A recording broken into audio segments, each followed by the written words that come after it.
Many negative claims are made against the Bible.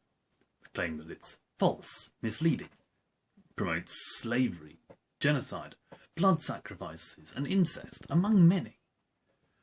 One of the most outrageous, however, in my opinion, is plagiarism. This is one of the things that has cropped up on a Quora article on one of my post watches. You've probably seen it pretty early on. It's a long, detailed, but quite frankly, ridiculous one. But I've already moaned about it on a short. Why mention it here?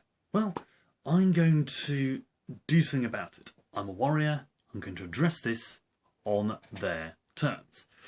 They're going to want some credit. They're going to want to hear some praise. They're going to want to hear me do it objectively. And part of that is doing a prediction. I don't think any of them are going to be correct, or at least very few of them. Just to prove how confident I am, if half of them, of the many points they present, are true, I'm willing to concede, or at least give them the benefit of the doubt. It won't be pleasant, I'll admit, but I've said it now, so there's no backing out of it. And before you say that this is me doing this ad hoc, well, I have written the essay out in full. I wrote that section of the essay before I even started writing the rest of it. I wrote the introduction, I made that my goal. If half are right, then I'll give them the benefit of the doubt. It's not going to be pleasant, I know, but I've made that position, not going to back out of it. It's there on camera. If you're watching this now, you know it's there. Scout's honour. I'm never a scout, but still. Warrior's honour. So with that out of the way, let's see exactly what they say is plagiarised.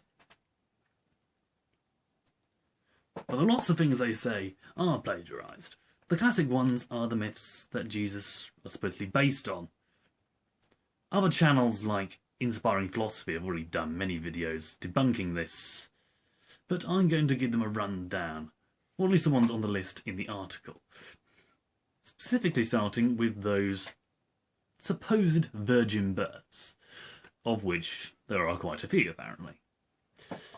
The first one goes all the way back to 3228 BC, where we have the Hindu god Krishna.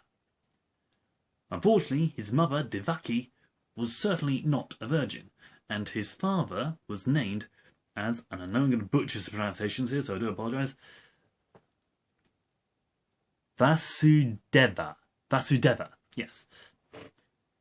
Yes, he was an avatar of Vishnu, but given the Hindu belief in reincarnation, that isn't unusual, and doesn't make Devaki a virgin. Never in Hindu law does it say that someone born an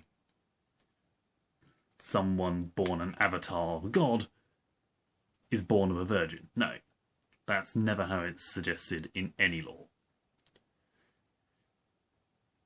I saw something else that suggested he was raised as a carpenter and was heralded by stars, the former of which is wrong since he was raised by a cowherd, and the latter having no sources whatsoever. So unfortunately, for the first hurdle, they're not doing well. Next was Horus, born of Isis, who could possibly be called an Alabama virgin, if that allowed for necrophilia and incest, since she was impregnated by the golden phallus she made for the dead corpse of her husband and brother Osiris. That is basic Egyptology. Look it up, it's not that hard to find. Other posts say a star in the east heralded him. He walked on water, healed the sick, was crucified, and so forth. None of which have any solid basis in Egyptian texts. Sticking with Egypt, we have Ra, the sun god, who is it's often said to have been born of the virgin Net or Nut. Thing is, even they admit in the article that this is supposed. And other versions of the myth say that Ra was the creator, and so was the original god. One could argue in theory that makes him born of a virgin, but since a creator technically has no mother, that is a questionable thing at best. So they don't get any points for that. Another later Egyptian figure is Amenhotep III, a pharaoh of Egypt and son of the virgin Mutemwa, something like that. However, literally, Mutemwa, that is the pronunciation given, literally, M-U-T-M-E-E-M, hyphen U-A. That's what you find. That's the only information, and it's only linked to that. I've not been able to find any other information about either figure in Egyptology. It's possible, however, given the dates, it was a confusion with a well-known pharaoh of the same time period, Amenhotep III, and his mother Mutemwa, or something like that. I don't know how to pronounce it, as I said. But she was the wife of Tutmosis IV, another pharaoh, and they're very particular about their lines. However, since that particular legend is much hard to pin down, and they might argue that the same is true of Jesus being the virgin birth of Mary, I'm going to give them the benefit of the doubt on that one and give them a point. Now, let's move on, as they do, to ancient Greece, where we start with Dionysus. It is well understood that he was born of Semele,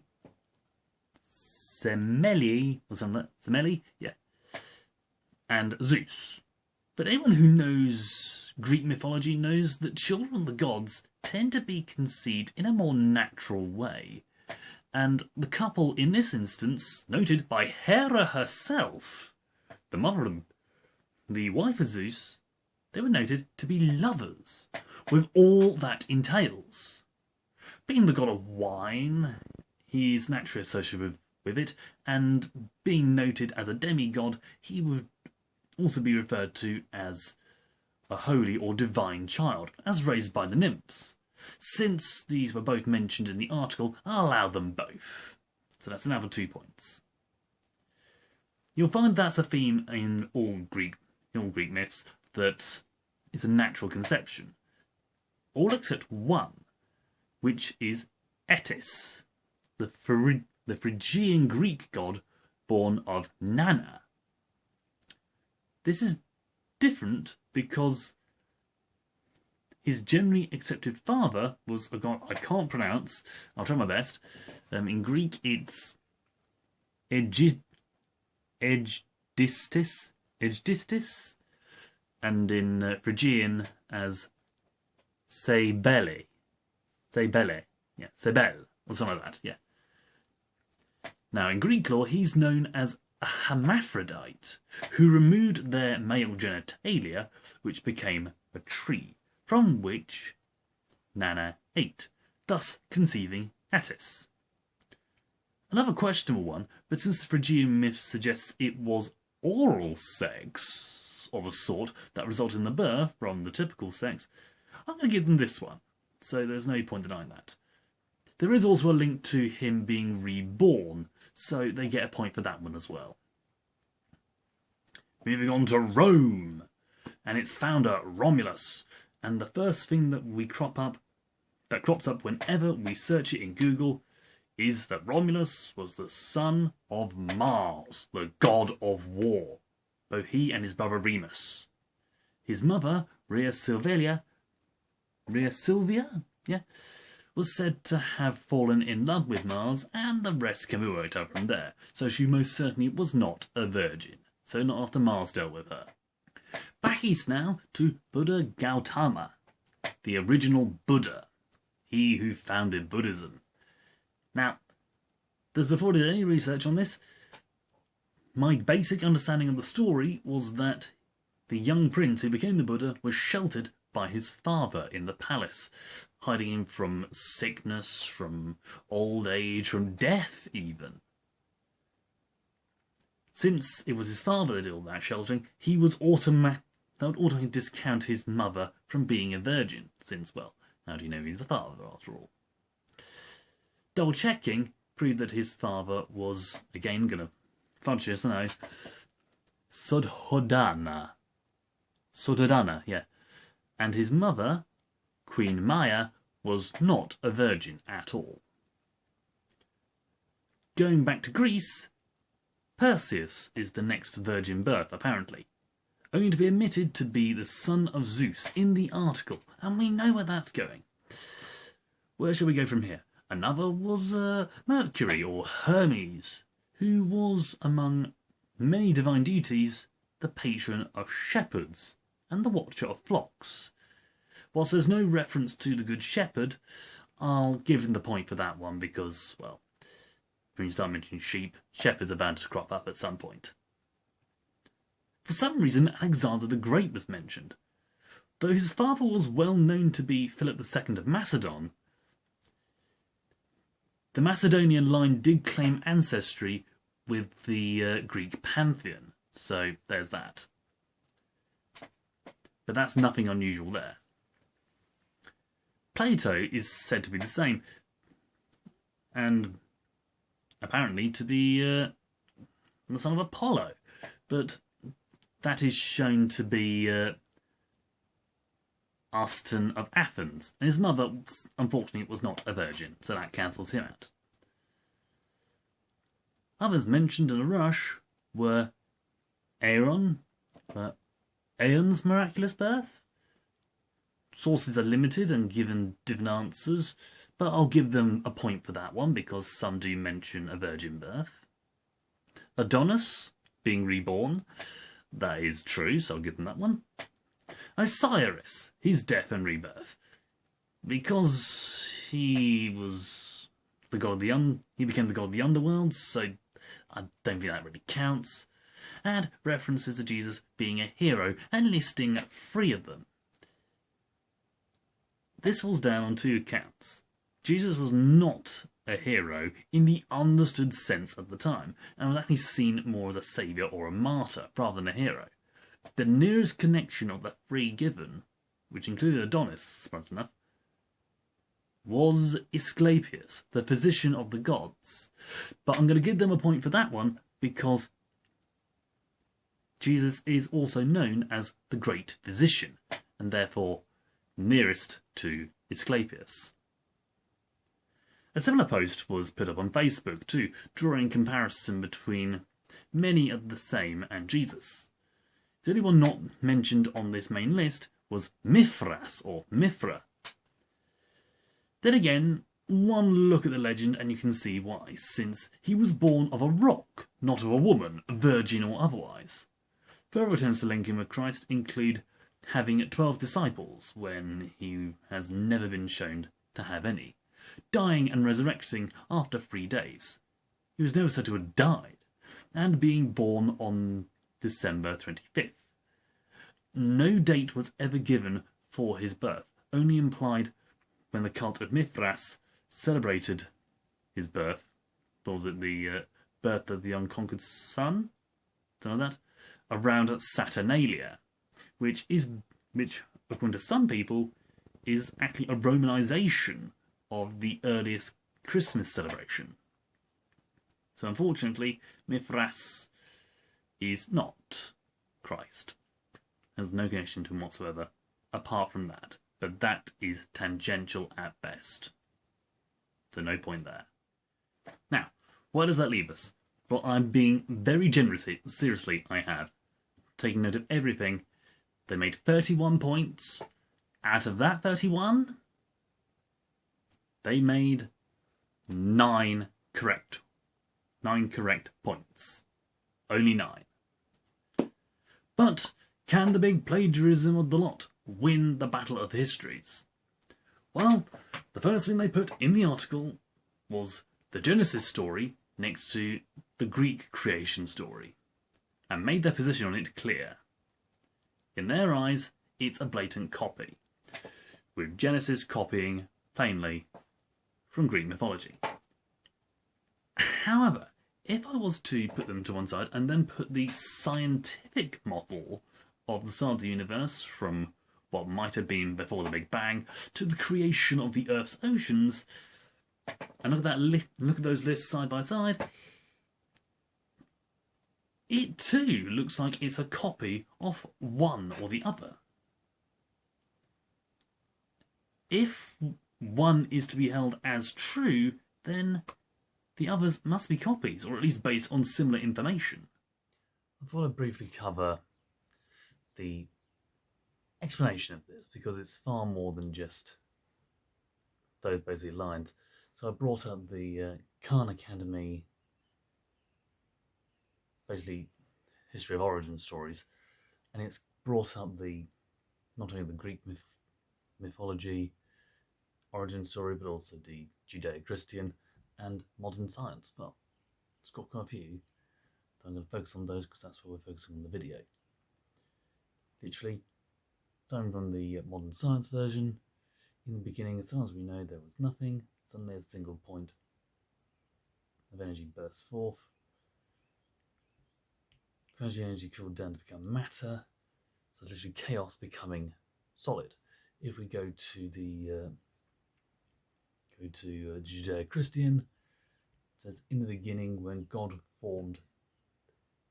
created the heavens and the earth was a formless void, and darkness was on the surface of the deep. Literally, a void. Which again comes up in Greek mythology, where in the beginning there was chaos and a yawning nothingness.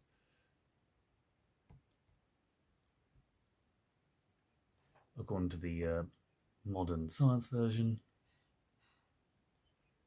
it all came together into simple hydrogen, which eventually became stars, penetrating light.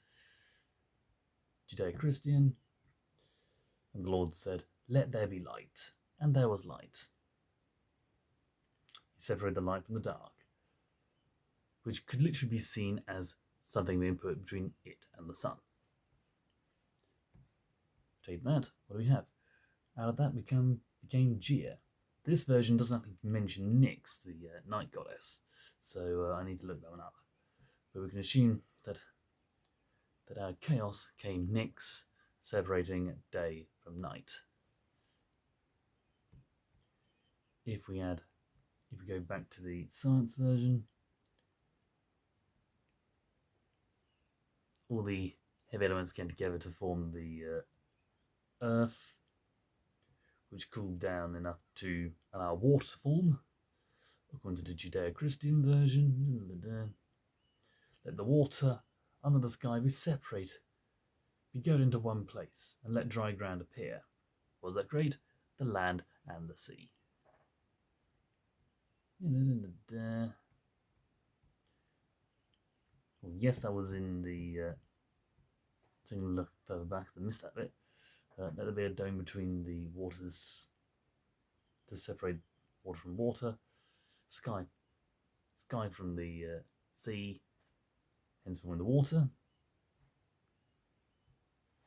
And then later that formed the land and sea. And in Greek law, let's see, yeah, Gia was formed, and then she got set. Then the sky formed around her. That could be the atmosphere, and later on, the sky and the earth gave birth to the Titans, which included Oceanus, which is the god of the ocean, the titan of the oceans. So, looking further back, there's really nothing in the Greek or the Christian stories that is not mirrored in some way in the modern version. Far from proving the plagiarism of the Bible, they've actually made both the Genesis account and the Greek creation myth more believable, with the different cultural takes being the only stark factor.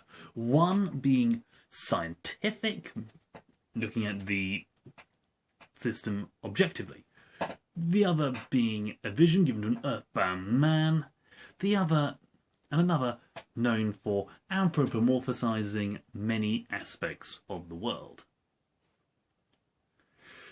So that was an interesting look at the myths of the surrounding times and seeing some comparisons, whilst also showing, in no uncertain terms, that when it comes to things they don't believe in, humans will say anything to justify it.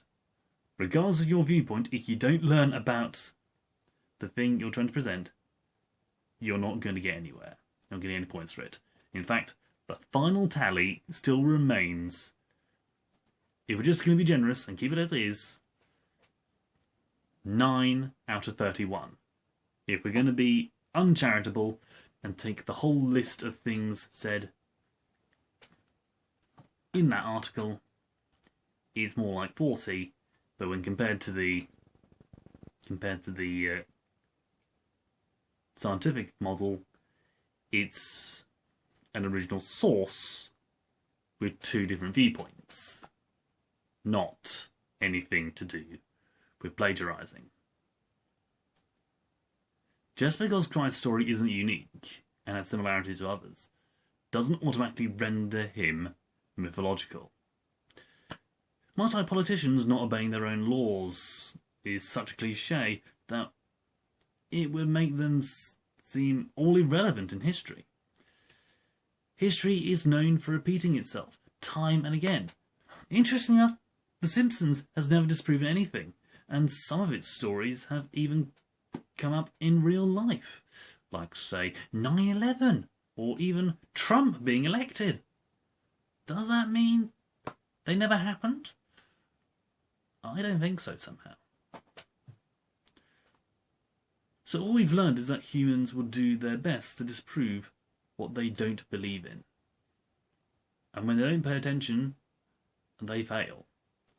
Not all myths are the same.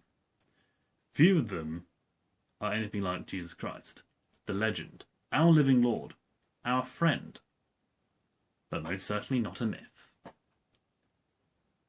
So remember to learn before you argue about things. Stay humble, stay safe, and God be with you, my friends.